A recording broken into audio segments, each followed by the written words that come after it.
지난해 난개발 논란이 일었던 남구 이기대 일대 아파트 건립 계획에 시민들의 반대로 철회된 바 있지요. 부산의 한 시의원이 이런 식의 무분별한 난개발을 막고 자연경관을 보존할 수 있도록 한 조례 개정안을 발의합니다. 자세한 이야기 직접 들어볼게요. 네, 부산시의회 서지연 의원 전화 연결돼 있습니다. 의원님 안녕하십니까? 네, 안녕하십니까. 네, 반갑습니다. 네, 반갑습니다.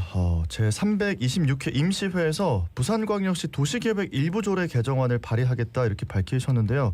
개정안 내용부터 좀 짚어볼까요? 네, 이번에 발의한 개정안은 제2종 일반 주거 지역, 즉 중층 주택을 중심으로 이렇게 편리한 주거 환경을 조성하기 위한 지역에 경관 훼손이나 난개발이 예상되는 경우에 한해서 도시계획위원회 등의 심의를 거쳐 건축물 층수를 제한할 수 있도록 하는 주거 환경과 경관을 관리하기 위한 조례를 발의하게 되었습니다. 예, 그러니까 제2종 일반 주거 지역이 주로 20층 내외 아파트가 지어지는 곳으로 알고 있는데 여기에 지어지는 건물이 경관을 훼손할 때 건물 층수를 제한을 하거나 건축 자체를 막을 수 있게 된다는 말씀이신가요? 네, 그렇습니다. 건폐율은 60% 이하로 제한이 되고 용적률은 250% 이하, 높이는 115cm 이하로 제한되도록 하고는 있지만 사실상 구군과의 협의나 또 기부 체납 등을 통해서는 이 인센티브를 받게 되면서 층수도 더 높게 지을 수도 있고 건폐율이나 용적률이 넓어질 수 있는 현재 상황입니다. 이렇게 되다 보면 해변이나 수변 또 산과 같은 공공의 재산이죠. 천혜의 자연과 경관을 자랑하는 이 부산에서 이 경관의 사유화를 할 수 있다라는 우려가 있기 때문에 이 부분을 좀 최소화하기 위한 조례라고 보시면 좋을 것 같습니다. 네, 자 해당 내용의 개정안을 발의하게 된 이유, 계기 이런 것들이 있다면 좀 듣고 싶거든요. 사실 작년이죠. 이제 남구의 용호동 해상 케이블카 사업이 좀 좌초된 이후에 그 민간에서 주변 지역을 구매하면서 초고층 공동주택을 지으려고 했었던 사례가 있었습니다. 다행히 사업이 철회되었고 지금의 경과는 현재 유지가 되고 있습니다. 그리고 앞으로 만들어질 이기대 예술공원과도 이제 좀 완성도 높은 접근이 이어질 수 있겠다라고 판단이 되고 있지만 어디까지나 민간이 철회했기 때문이었습니다. 조례를 통한 법적 근거와 장치 없이 이 상황이 지속이 된다라고 한다면 이 부산시의 도시계획에 좀 반하는 인허가가 이루어질 수 있고 부산 경관의 사유화에 대한 우려가 지속이 될 수 있기 때문에 우리 시가 지향하고 있는 관광산업 활성화를 위한 종합적인 도시계획을 좀 바탕으로 해서 바닷가나 산을 중심으로 한 이 공동주택이 공격적으로 건설되는 부분을 좀 제재할 수 있도록 시가 권한을 가질 수 있게 하기 위함입니다. 예, 근데 이번 개정안 내용이 그 제2종 일반 주거 지역에 한해섭니까? 어떻게 됩니까? 네, 이번 조례 같은 경우는 제2종 일반 주거 지역에 한해서입니다. 그러면 이 지역에 갖는 특징이 뭘지도 좀 궁금하고 좀 대표적인 것들을 좀 짚어주셨으면 좋겠습니다.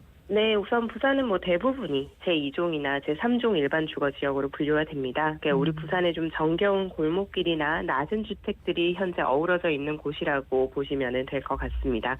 그러니까 이 지역은 주로 4층 이상에서 18층 이하의 중층 주택이 건축이 가능하고 아파트도 가능합니다. 연립주택, 다세대 주택 등이 주요 건축물인데 이번에 대표적인 지역이었던 남구 이기대 같은 경우도 그렇지만 이제 해운대구 중동 같은 경우도 이 제2종 일반 주거 지역에 포함이 되어 있습니다. 그러나 현재 이 지역 같은 경우는 현재 상업 성격이 좀 강한 준주거 지역으로 용도를 변경하려고 하고 있고요. 다른 예로는 송도해수욕장과 조금 떨어진 사이에 있는 자리에도 제2종 일반 주거 지역이었습니다만 현재는 초고층 건물이나 20층 이상의 건물이 설계가 되어 있는 상황입니다.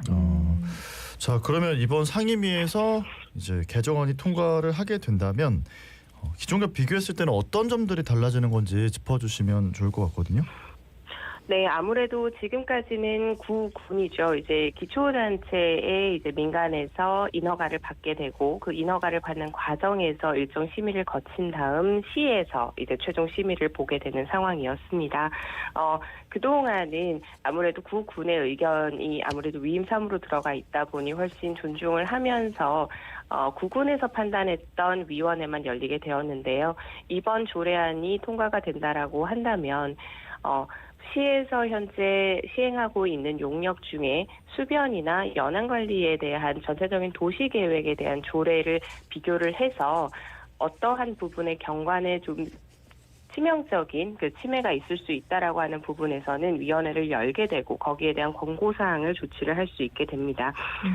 본 조항에 대해서 보다 난개발과 경관관리에 대한 시의 책임과 명분이 훨씬 더 크게 심어진다라고 보시면 좋을 것 같습니다. 네.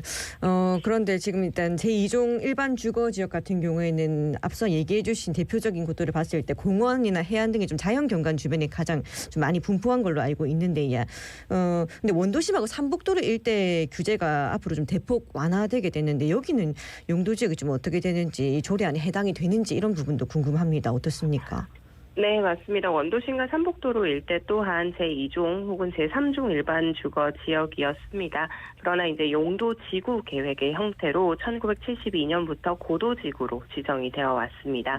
이 고도지구는 또 제2종 일반 주거 지역에 중복해서 이제 지정을 할 수 있는 부분이었는데 건축물 높이의 최고 한도를 좀 규제할 필요가 있는 지구로 개발을 제한하는 것입니다.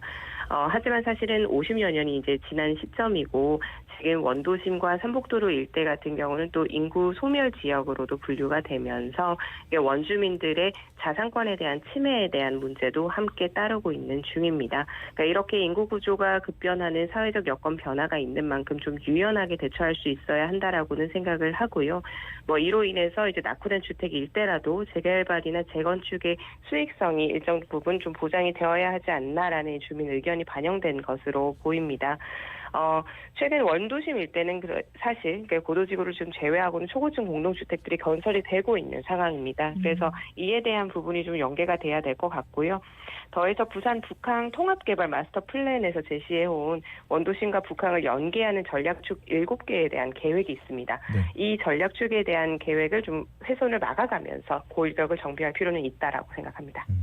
자, 지자체와 주민들의 기대 또 전문가의 우려가 공존하는 쉽지 않은 상황인데요.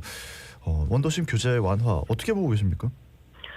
부산시의 지구 단위 계획과 도시 계획을 좀 전체적으로 살펴보는 기회가 될 수 있기를 바랍니다. 이제 구군과의 소통과 시민과의 소통도 굉장히 중요합니다만 이번에 제가 발의한 조례 같은 경우는 부산의 도시 계획과 좀 어우러지는 조화가 가장 우선적인 목표였습니다.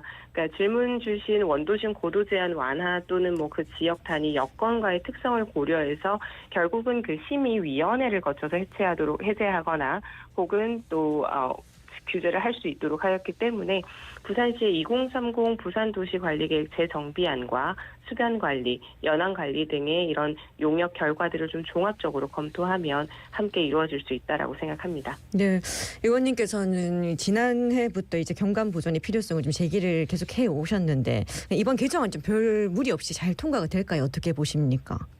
우리 상임위 의원님들께서 잘 판단해 주시겠지만요. 부산의 경관은 굉장히 귀중한 자산이고 또 미래 세대를 위한 유산이라는 점과 함께 계획된 도시를 설계할수록 개발과 자연이 보다 더 조화롭게 이루어질 수 있을 것이라고 모두가 동의하실 것 같습니다. 통과되기를 간절히 바라고 있습니다. 네, 경관 사실 우리가 보존해야 할 우리의 미래유산 가치가 아니겠습니까? 체계적으로 좀 보존할 수 있을 것으로 기대가 되는데 오늘 이야기 관련해서 좀 더 덧붙일 말씀이 있으시다면요?